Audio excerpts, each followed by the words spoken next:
So after Simon died, I was totally at odds to understand how putting an ankle leash on caused his death, and I didn't understand or compute how that could happen. So I did a lot of research into it and found online a video that Barry Hughes had done,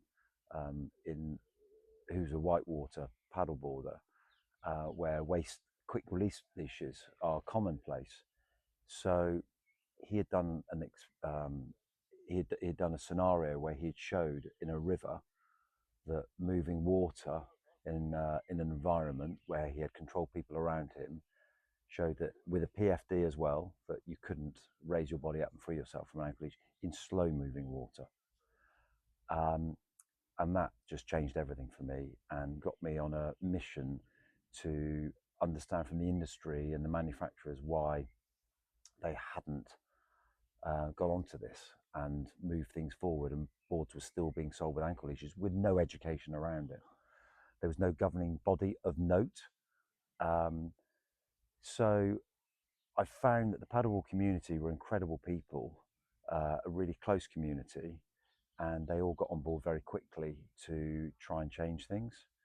And through that process, we've had, from the help of Simon's local MP, Alex Chalk, event at Westminster with a number of MPs and the whole community, paddleboard community, to basically kick it a little bit, to move it forward on the education of the right leashes to wear, and also about manufacturers selling the right leashes.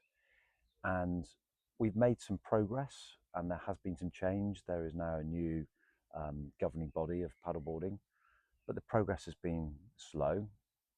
And I know things do take time, but it's been too slow. We've got trading standards involved, and they've created some videos and posts around it. And we've held an event here today, actually, where a number of key people in the industry have been with myself and Stuart, who also sadly lost his wife in a similar incident after Simon had died, which is even more tragic that there are deaths that are happening after that. And we won't stop until all boards have waist leashes. As an example, I'm doing a event down the Thames at the moment.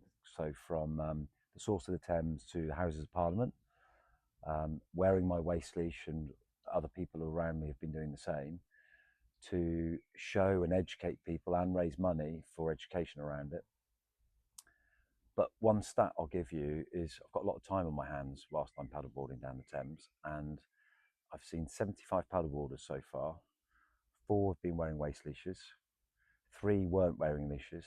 Every other, children, adults, all people that just are buying a board from, a source of cheaper board that they would buy off the internet, with ankle leashes on the river.